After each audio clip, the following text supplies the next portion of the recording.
Assalamualaikum warahmatullahi wabarakatuh. Kepada yang Waalaikumsalam terhormat, warahmatullahi wabarakatuh. kepada yang terhormat Ibu Leonita Siwiyanti, selaku dosen pengampu dan teman-teman sekalian, kami dari kelompok 7 akan mempresentasikan mata kuliah leadership dengan judul Kepemimpinan Strategik dan Situasional. Langsung saja ke slide pertama akan dipaparkan oleh Teh Zahra. Silahkan Teh.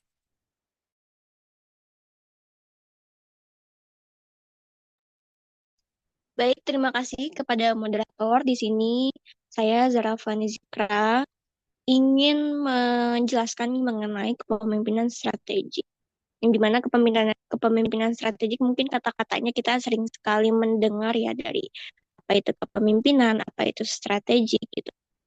Dan di sini saya akan menjelaskan lebih dalam mengenai kepemimpinan strategik gitu.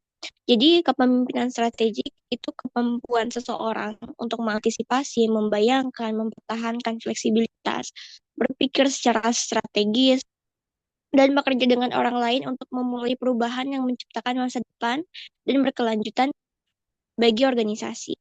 Simpelnya, kepemimpinan strategik itu adalah kepemimpinan yang dimana seorang pemimpin tuh mampu menstrategikan, mampu menciptakan plan A, plan B, plan C, terus habis itu mampu untuk apa namanya bekerja sama juga dengan orang lain gitu. Ada antisipasi-antisipasi A, B, C gitu dalam kepemimpinannya. Lalu juga elemen kunci yang ada dalam kepemimpinan strategik atau hal-hal yang eh, wajib ada dalam kepemimpinan strategik. Yang pertama, visi dan juga arah. Jadi, kepemimpinan strategik ini memiliki kemampuan untuk menciptakan visi yang jelas tentang masa depan organisasi dan menentukan arah strategis untuk mencapainya. Gitu. Sebuah kepemimpinan, apalagi dengan strateginya, itu kan nggak mungkin berjalan tanpa visinya. Sebuah organisasi pun pasti harus ada visinya gitu ketika ingin menjalankan sebuah organisasi. Pemimpinnya harus mempunyai visinya, harus mempunyai arahnya. Ini organisasi mau kemana nih jalannya gitu. Begitupun dengan kepemimpinan strategik ini gitu ya. Harus mempunyai arahnya kemana, harus punya visinya juga. Lalu yang kedua, berpikir sistematik, yaitu memahami organisasi sebagai sistem yang terhubung, termasuk hubungan antar berbagai aspek internal dan faktor eksternal. Sistematik itu secara singkatnya itu artinya berhubungan, adanya sistematik atau adanya kayak hubungan antara A, B, dan C gitu. Berurutan. Jadi gak mungkin kita me, apa namanya merencanakan sesuatu tapi tidak ada kaitannya tuh antara rencana A, rencana B dan juga rencana C. Selanjutnya yang ketiga, pengambilan keputusan, yaitu kemampuan menganalisis informasi kompleks, mengidentifikasi peluang dan ancaman serta membuat keputusan yang berdampak panjang gitu. Jadi orang pemimpin apalagi yang menganut sistem kepemimpinan strategik ini harus bisa mengambil keputusan dengan baik dan juga apa ya memikirkan dampak panjangnya, memikirkan apa sih resikonya ketika seorang pemimpin itu mengambil keputusan A, ketika seorang pemimpin itu mengambil keputusan B gitu. Kan nggak mungkin apa ya ketika seorang pemimpin mengambil keputusan dengan cepat tidak memikirkan resikonya kan pasti kayak apa ya akan bertentangan lah gitu dengan eh, sistem kepemimpinan strategik ini. Lalu yang keempat, ada manajemen perubahan, yaitu keterampilan mengelola perubahan organisasi dan membantu anggota tim beradaptasi dengan lingkungan yang terus berubah. Memanage perubahan, artinya kita juga sebagai pemimpin, apalagi yang apa yang namanya menggunakan sistem kepemimpinan strategik ini, kita juga harus bisa memanage perubahan, kita juga harus bisa menghandle perubahan-perubahan yang terjadi gitu dan juga menghandle apa ya namanya anggota-anggota kita gitu biar bisa beradaptasi terhadap perubahan. Lalu yang kelima, pengembangan kapabilitas organisasi, yang dimana berfokus pada pengembangan sumber daya dan kemampuan yang dibutuhkan organisasi untuk sukses di masa depan. yaitu mengembangkan sumber daya, mengembangkan kemampuan kita, mengembangkan anggota-anggota kita gitu. Di dalam organisasi misalnya ketika kita menganut sistem kepemimpinan strategik ini. Kalau yang keenam ada kepemimpinan etis, yaitu kemampuan memahami lingkungan bisnis, menunjukkan integritas dan etika yang kuat dalam mengarahkan organisasi. Karena dalam organisasi itu tidak mungkin kalau misalkan kitanya tidak mengetahui etika organisasi gitu. Lalu selanjutnya itu ada kecerdasan kontekstual, yaitu kemampuan memahami lingkungan bisnis, sosial, dan politik yang lebih luas di mana organisasi beroperasi gitu. Jadi ketika kita menjalankan suatu organisasi, itu kita harus melihat em, jalannya organisasi itu dari berbagai aspek. Ketika mengambil keputusan pun kita harus lihat dari berbagai aspek gitu, dari sosialnya, dari politiknya gitu. Bahkan bisa juga dari agamanya gitu, dari bisnisnya. Lalu yang terakhir ada orientasi masa depan, yang dimana fokus pada tujuan jangka panjang sambil tetap mengelola masalah jangka pendek dengan efektif. Yang dimana kita harus fokus pada tujuan kita, pada jangka panjang kita, gitu. Sambil mengelola masalah jangka pendek. Karena kan dalam organisasi itu kan pasti ada masalah-masalah jangka pendek ya gitu. Masalah-masalah yang mungkin terlihatnya kecil, sepele gitu. Tapi kita nggak mungkin dalam organisasi berfokus hanya kepada masalah-masalah kecil itu saja gitu. Bisa apa namanya? Kita juga harus berfokus pada tujuan awal kita dalam organisasi tersebut. Next, Tehana.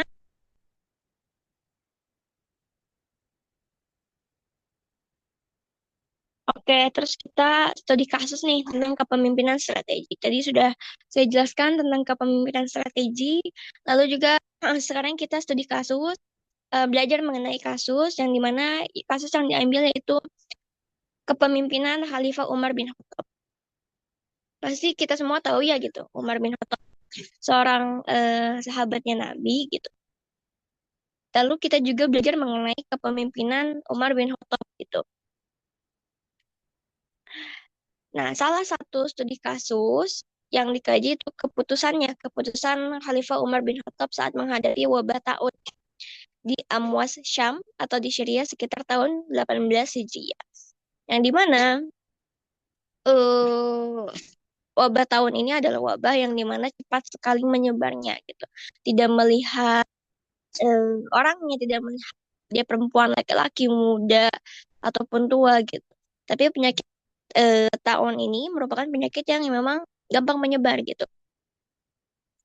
Khalifah Umar bin Khattab pasti kan memikirkan gitu apa ya keputusan yang tepat gitu agar wabah ini bisa diselesaikan dengan baik, bisa apa yang namanya dilewati dengan baik gitu. Nah, bagaimana sih kronologi kejadiannya? Jadi Khalifah Umar bin Khattab itu awalnya dalam perjalanan ke Syam untuk inspeksi wilayah. Lalu di perbatasan, ia tuh menerima laporan kalau oh ada wabah taun nih sedang menyebar di wilayah tujuan, yaitu wilayah Syam. Lalu Umar mengadakan musyawarah dengan para sahabat senior sambil untuk mengambil keputusan gitu. Lalu setelah perdebatan, Umar bin Khattab ini memutuskan untuk kembali ke Madinah untuk tidak melanjutkan perjalanan ke wilayah wabah tersebut yaitu wilayah Syam gitu. Lalu hal-hal yang bisa kita analisis gitu yang pertama pengambilan keputusan berbasis data yaitu Umar tuh mengumpulkan info terkini gitu mengenai situasi wabah tersebut. Lalu yang kedua ada musyawarah. Tadi ya sudah dijelaskan gitu bahwa Umar tuh mengumpulkan para sahabat-sahabat senior gitu untuk mengambil keputusan. Jadi tidak hanya dia sendiri gitu. Umar bin Khattab sendiri yang emang memikirkan bagaimana keputusannya, bagaimana penyelesaiannya, tapi juga harus melibatkan orang lain juga, apalagi para petinggi-petinggi. Terus yang ketiga ada pencegahan resiko, memilih strategi menghindari bahaya daripada menghadapinya secara langsung. Dari kronologi yang sudah dijelaskan tadi, gitu, bahwa Umar bin Khattab memutuskan untuk kembali lagi ke Madinah dan tidak melanjutkan perjalanannya ke Syam gitu karena khawatirnya beliau apa namanya terkena gitu dan juga memilih untuk oke kita menghindar dulu nih dari penyakit ini. Yang keempat, ada keteladanan, yaitu memberikan contoh pada masyarakat tentang tindakan preventif. Seperti itu mungkin penjelasan dari saya mengenai kepemimpinan strategik dari definisi dan juga studi kasusnya. Lalu selanjutnya mungkin ada pandangan Islam, pandangan etika, dan juga definisi kemampuan situasional yang akan disampaikan oleh Kak Febi Ayu. Kepada Kak Febi Ayu, waktu dan layar dipersilakan. Baik, terima kasih sebelumnya kepada Teh Zahra. Di sini saya akan menjelaskan tentang pandangan Islam tentang kepemimpinan strategik. Islam memandang kepemimpinan strategik sebagai amanah yang harus dijalankan dengan beberapa prinsip, di antaranya adalah syura atau musyawarah. Sebagaimana difirmankan dalam Al-Quran, surat Al-Unsyura ayat 38, pemimpin dianjurkan untuk bermusyawarah dalam mengambil keputusan penting. Yang kedua adalah kemaslahatan umum. Prioritas utama kepemimpinan adalah kesejahteraan masyarakat sesuai dengan kaidah fikih tas tabharul iman ala rakyat rumaton bil masalah. Kebijakan pemimpin terhadap rakyat harus berorientasi pada kemaslahatan. Lalu ada al-ad, keadilan. Pemimpin harus bertindak adil dalam semua keputusan strategiknya, bagaimana ditekankan dalam Al-Quran surat An-Nisa ayat 58. Lalu ada amanah atau tanggung jawab. Pemimpin bertanggung jawab atas keputusannya baik di dunia maupun di akhirat. Untuk pembahasan selanjutnya adalah pandangan etika tentang kepemimpinan strategi dalam perspektif etika universal. Yang pertama adalah etika deontologi. Pemimpin strategik wajib mematuhi prinsip moral dasar dalam mengambil keputusan tanpa memandang konsekuensinya. Lalu ada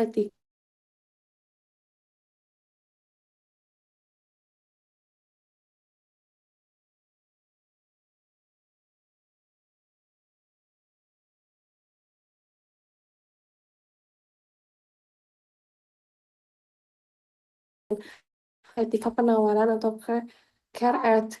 Kepemimpinan strategik harus memperhatikan hubungan antar manusia dan perawatan terhadap mereka yang rentan. Yang selanjutnya adalah definisi kepemimpinan situasional. Kepemimpinan situasional adalah pendekatan kepemimpinan yang dikembangkan oleh Paulo Hersey dan Campbell Hart pada akhir 1960-an. Model ini berpendapat bahwa tidak ada gaya kepemimpinan terbaik yang universal, melainkan pemimpin yang efektif harus menyesuaikan gaya kepemimpinan mereka berdasarkan situasi dan tingkat kematangan pengikut. Konsep dasar kepemimpinan situasional meliputi yang pertama ada adaptasibilitas. Pemimpin perlu beradaptasi dengan situasi yang berbeda. Lalu diagnosis situasi, kemampuan menilai kebutuhan situasi, dan kemampuan anggota tim. Yang ketiga adalah fleksibilitas gaya, mengubah pendekatan kepemimpinan sesuai kebutuhan. Model ini model ini mengidentifikasi 4 gaya kepemimpinan utama. Yang pertama adalah mengarahkan, pemimpin memberikan instruksi, perspektif, dan mengawasi secara ketat. Yang selanjutnya adalah selling, menjual atau melatih, pemimpin menjelaskan keputusan dan memberikan kesempatan klarifikasi. Yang lalu adalah supporting atau berpartisipasi, pemimpin berbagi bertanggung jawab pengambilan keputusan. Dan yang terakhir adalah delegating atau mendelegasikan, pemimpin menyerahkan tanggung jawab pengambilan keputusan kepada anggota. Efektivitas masing-masing yang bertanggung jawab pada tingkat kematangan pengikut yang meliputi adalah satu, kematangan pekerjaan atau kemampuan dan pengetahuan. Lalu kematangan psikologis adalah kepercayaan diri dan komitmen. Kelebihan kepemimpinan situasional adalah penekanannya pada fleksibilitas dan adaptasi terhadap kebutuhan yang berubah, baik dari segi tugas maupun hubungan dengan anggota lain. Mungkin penjelasan dari saya dicukupkan sekian. Untuk penjelasan yang lainnya akan dilanjut oleh rekan saya Agianto. Kepada Kak Agi, dipersilahkan. Baik, terima kasih kepada Feby Ayu. Untuk selanjutnya, yaitu tentang studi kasus kepemimpinan situasional dan perspektifnya. Studi kasus kepemimpinan situasional, pertama Ini adalah kasus Nelson Mandela. Nelson Mandela menunjukkan kepemimpinan situasional yang luar biasa dalam konteks Afrika Selatan. Selama tahanan politiknya, dia mengadopsi gaya direktif dan tegas. Dengan menolak kompromi terhadap prinsip-prinsip, setelahnya dibebaskan, dia beralih ke gaya konsulatif atau coaching saat memimpin negosiasi dengan pemerintah. Ketika menjadi presiden, Mandela menggunakan pendekatan partisipatif atau supporting dengan membentuk pemerintahan persatuan nasional yang melibatkan partai yang sebelumnya memusuhinya. Yang paling menonjol adalah pendekatan delegatif atau delegating terhadap Kabinet Persatuan Nasional, memberdayakan tim dari berbagai latar belakang politik. Kemampuannya beradaptasi dengan situasi berbeda memungkinkan Afrika Selatan bertransisi secara damai dari apartheid ke demokrasi. Pandangan Islam tentang kepemimpinan situasional. Dalam perspektif Islam, kepemimpinan situasional sangat selaras dengan ajaran nilai-nilai Islam. Pertama adalah syura atau musyawarah. Al-Quran menekankan konsultasi dalam pengambilan keputusan dan bermusyawarahlah dengan mereka dalam urusan itu. Quran Surat Al-Imran ayat 159. Ini sejajar dengan gaya partisipatif dalam kepemimpinan situasional. Kedua, contoh Nabi Muhammad SAW, beliau menunjukkan kepemimpinan situasional dengan menyesuaikan gaya kepemimpinannya.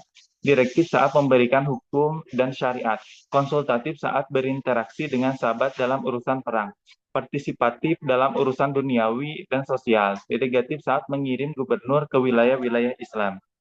Tiga, adil dan Islam. Islam menekankan keadilan dan kebajikan dalam kepemimpinan. Sesungguhnya Allah menyuruh berlaku adil dan berbuat kebajikan.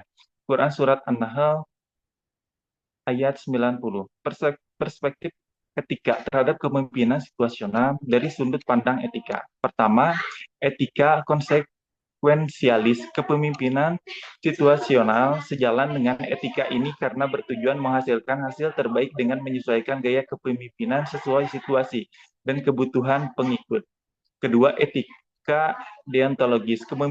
Kepemimpinan situasional dapat memenuhi kewajiban etis pemimpin untuk menghormati otonomi dan martabat pengikut dengan memberikan dukungan yang sesuai dengan tingkat perkembangan mereka.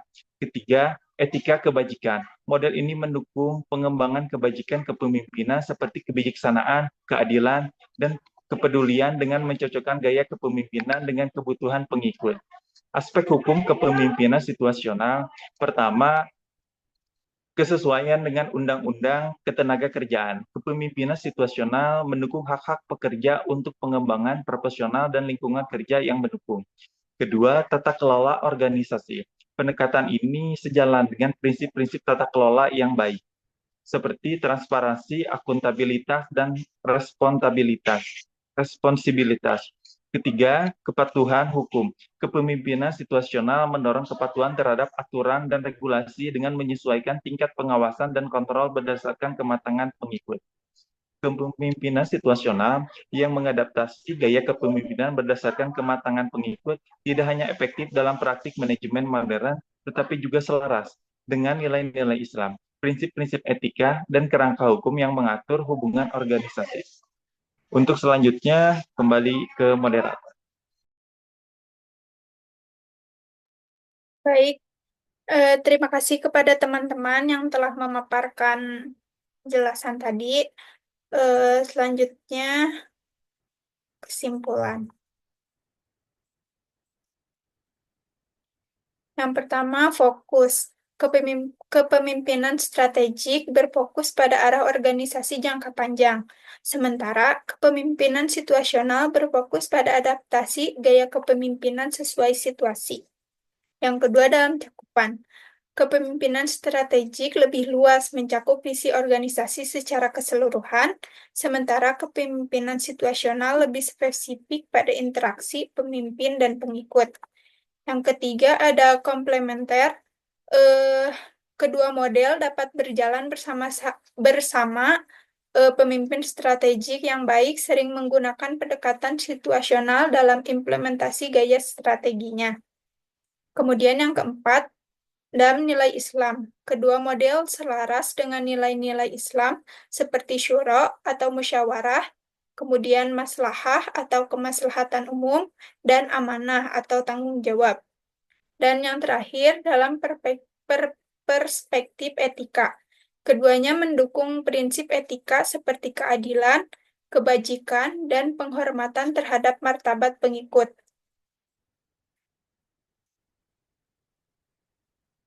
Mungkin cukup sekian yang dapat kelompok kami sampaikan. Lebih dan kurangnya mohon dimaafkan. Terima kasih. Wassalamualaikum warahmatullahi wabarakatuh. Waalaikumsalam warahmatullahi wabarakatuh.